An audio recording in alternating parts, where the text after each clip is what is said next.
Hello student, आप सभी को हमारे यूट्यूब चैनल में स्वागत है। आज चलिए हम लोग कक्षा 8 की चैप्टर नंबर 7 विज्ञान दहन एवं ज्वाला का अभ्यास प्रश्न उत्तर करने वाले हैं।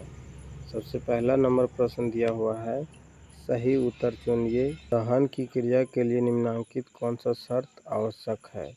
क दहनशील पदार्थ की उपस्थिति, ख पदार्थ के ज्वलन ताप की प्राप्ति, ग वायु की उपस्थिति, घ इनमें से सभी। तो इसका उत्तर हो जाएगा इनमें से सभी। दूसरा नंबर सवाल है, निम्नलिखित में किस ईंधन का ऊष्मीय मान सबसे अधिक होता है? क लकड़ी, ख केरोसिन, ग एलपीजी, घ हाइड्रोजन। तो इसका सही उत्तर हो जाएगा हाइड्रोजन। क्या होगा? हाइड्रोजन, है ना। चलिए तीसरा नंबर सवाल है, निम्नलिखित में कौन सा पदार्थ दहनशील है? क कांच, ख लोहे का कील, ग सीमेंट, घ केरोसिन। तो सही उत्तर हो जाएगा केरोसिन। यह आसानी से जल सकता है ना। चलिए चौथा नंबर सवाल है, निम्नलिखित में कौन सा पदार्थ यह दहनशील है जो जल नहीं सकता है? क लकड़ी, ख कोयला, ग पेट्रोल, घ पत्थर। तो इसका सही उत्तर हो जाएगा घ नंबर पत्थर। पाँचवा नंबर सवाल है, किसी पदार्थ के दहन का पोषक पदार्थ है? क कार्बन, ख जल, ग ऑक्सीजन, घ कार्बन मोनोऑक्साइड। तो सही उत्तर हो जाएगा क कार्बन, है ना। चलिए छठा नंबर सवाल है, खाना पकाने के सबसे अच्छा ईंधन कौन सा है? क लकड़ी, ख कोयला, घ एलपीजी, घ हाइड्रोजन। इसका सही उत्तर हो जाएगा एलपीजी, है ना। दहन की परिस्थितियों की सूची बनाइए। उत्तर, दहनशील पदार्थ की उपस्थिति। दूसरा, वायु की उपस्थिति। तीसरा, पदार्थ के ज्वलन ताप तक गर्म होना। चौथा, ऊष्मा या चिंगारी की उपस्थिति जो दहन प्रारंभ कर सके। चलिए तीसरा नंबर सवाल है, ईंधन के रूप में एलपीजी और लकड़ी की तुलना कीजिए। तो देखिए हम लोग यहाँ तुलना की जगह लिख दिए हैं विशेषता, है ना। और देखिए इधर एलपीजी और यहाँ है लकड़ी। तो देखिए इसका है कि दहन, एलपीजी स्वच्छ एवं पूर्ण दहन, इसका पूर्ण दहन होता है। लकड़ी अपूर्ण दहन, अधिक धुआं बहुत ज़्यादा होता है इसमें। दूसरा, प्रदूषण, एलपीजी में प्रदूषण कम होता है और लकड़ी में जो प्रदूषण है वह अधिक होता है। लकड़ी में प्रदूषण अधिक होता है। ऊष्मीय मान एलपीजी में अधिक होता है और लकड़ी में कम होता है। भंडारण, तो एलपीजी में सिलेंडर में आसानी से भरा जा सकता है, भंडारित किया जा सकता है, और लकड़ी में अधिक स्थान घेरता है। देखते हो कि घर गांव में मम्मी अपनी घर में रखती होगी, है ना। और अनेक घर गांवों में भी देखते हो कि सभी के घर में जो रहता है वह माचा पर रख देते हैं ना, छत पे रखते हैं। चौथा नंबर है, सोने और चांदी को पिघलाने के लिए स्वर्णकार ज्वाला के किस क्षेत्र का उपयोग करते हैं और क्यों? तो इसका उत्तर होगा, उत्तर, स्वर्णकार ज्वाला के प्रकाशित नीले क्षेत्र का उपयोग करते हैं क्योंकि यह भाग सबसे अधिक गर्म होता है और तेज ऊष्मा प्रदान करता है, जिससे धातुएं जल्दी पिघल जाती है। चलिए पांचवा नंबर सवाल है, हरी पत्तियों के ढेर को जलाना कठिन होता है परंतु सूखी पत्तियों में आग आसानी से लग जाती है, समझाइए। इसका कारण देना, समझाना, है ना।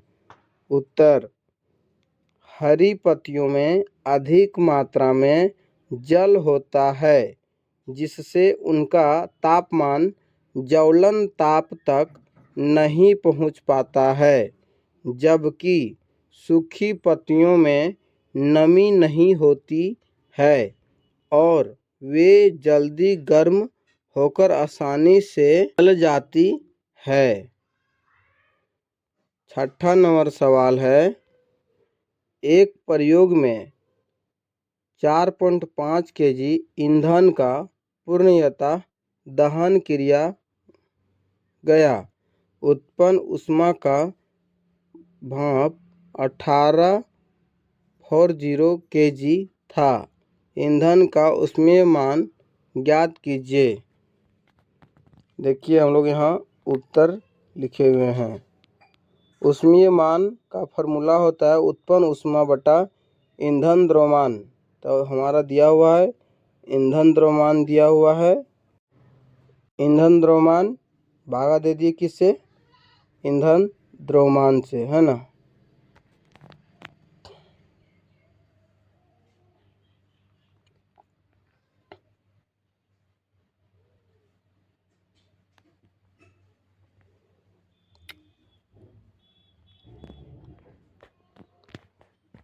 उत्तर हो जाएगा ऊष्मीय मान इसका फॉर्मूला होता है ऊष्मीय मान का उत्पन्न ऊष्मा बटा ईंधन द्रव्यमान। देखिए तो उत्पन्न ऊष्मा हमारा कितना 1840 दिया हुआ था और ईंधन का द्रव्यमान दिया है 4.5 केजी। भागा दिए कितना आ गया हमारा आंसर? 40,000। कितना आ गया? 40,000। ये हमारा क्या हो जाएगा आंसर, किलो जूल प्रति केजी। 7वां नंबर सवाल है, कारण बताइए। विद्युत उपकरण से संबंध आग पर नियंत्रण पाने हेतु जल का उपयोग नहीं किया जाता। इसका कारण देना है ना। चलिए, जल विद्युत का चालक होता है। यदि जल का उपयोग किया जाए तो करंट लगने का खतरा होता है। इसलिए विद्युत आग पर CO2 या रेत का प्रयोग किया जाता है ना। चलिए, दूसरा नंबर दिया हुआ है, LPG लकड़ी से अच्छा घरेलू ईंधन है। कारण देना है क्यों अच्छा है। क्योंकि LPG स्वच्छ दहन करता है, अधिक ऊष्मा देता है, आसानी से जलता है और प्रदूषण नहीं फैलाता। लकड़ी जलाने से अधिक धुआं और कलिख निकलती है। इसीलिए LPG लकड़ी से अच्छा घरेलू ईंधन है। 8वां नंबर सवाल है, समझाइए कि CO2 किस प्रकार आग को नियंत्रित करती है। इसका उत्तर हो जाएगा CO2 वायुमंडल की ऑक्सीजन को विस्थापित कर देती है और ज्वलनशील पदार्थ के ऊपर एक परत बना देती है जिससे ऑक्सीजन नहीं पहुंच पाती। इस तरह आग बुझ जाती है। 9वां नंबर सवाल है, क्या जंग लगने के प्रक्रम को दहन कहा जा सकता है? विवेचना कीजिए। उत्तर, नहीं, जंग लगना दहन नहीं है। यह एक धीमी रासायनिक प्रक्रिया है जिसमें लोहे में ऑक्सीजन और नमी मिलती है। इसमें ऊष्मा और प्रकाश निकलता है। चलिए, 10वां नंबर सवाल है, मोमबत्ती की ज्वाला का चिन्हित चित्र बनाइए। उत्तर, सबसे पहले हम लिख लिए, उसके बाद नीचे चित्र बनाए।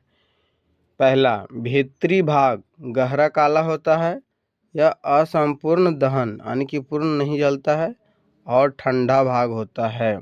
दूसरा, मध्य भाग, इसका कलर हल्का पीला होता है, आंशिक दहन, जलता है थोड़ा और अधिक गर्म होता है। बाहरी भाग, यह नीला होता है और पूर्ण दहन होता है, पूरा जलता है और सबसे गर्म भाग यही होता है। देखिए हम लोग चित्र के माध्यम से यहाँ देखेंगे, है ना। देखिए, सबसे गर्म भाग ये है पूर्ण दहन का बाह्य क्षेत्र, कलर इसका कैसा होता है, नीला। देखो, आंशिक दहन वाला मध्य भाग, इसका कलर होता है पीला।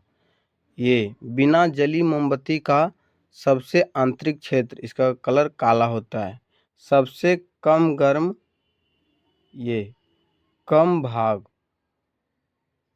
गर्म भाग, सबसे गर्म भाग और मोमबत्ती ये है ना। 11वां नंबर सवाल है, समझाइए कि मोटर वाहनों में सीएनजी के उपयोग से हमारे शरीर का प्रदूषण किस प्रकार कम हुआ है। उत्तर, सीएनजी स्वच्छ ईंधन है। इसके दहन से धुआं, कालिख और हानिकारक गैसों जैसे CO, NO2 आदि कम बनते हैं। इससे प्रदूषण और सांस की बीमारियां कम हुई है। 12वां नंबर सवाल और अंतिम सवाल है, पानी से भरी कागज का कप ज्वाला के ऊपर रखने पर कप का पानी गर्म हो जाता परंतु कप जलता नहीं है, क्यों। उत्तर, कागज का तापमान 200 डिग्री सेल्सियस पर जलता है, लेकिन जब उसमें पानी होता है तो जल की ऊष्मा पहले वाष्पन में लगती है और तापमान 100 डिग्री सेल्सियस से अधिक नहीं बढ़ता। इस कारण कागज जलता नहीं है। आज के लिए इतना ही है ना। अगर वीडियो अच्छी लगे और समझ आए तो लाइक कीजिए, शेयर कीजिए, सब्सक्राइब कीजिए और बेल आइकन को प्रेस कीजिए ताकि अगला वीडियो जब भी डाले तो सबसे पहले आपके पास पहुँचे। जय हिंद, जय भारत, वंदे मातरम।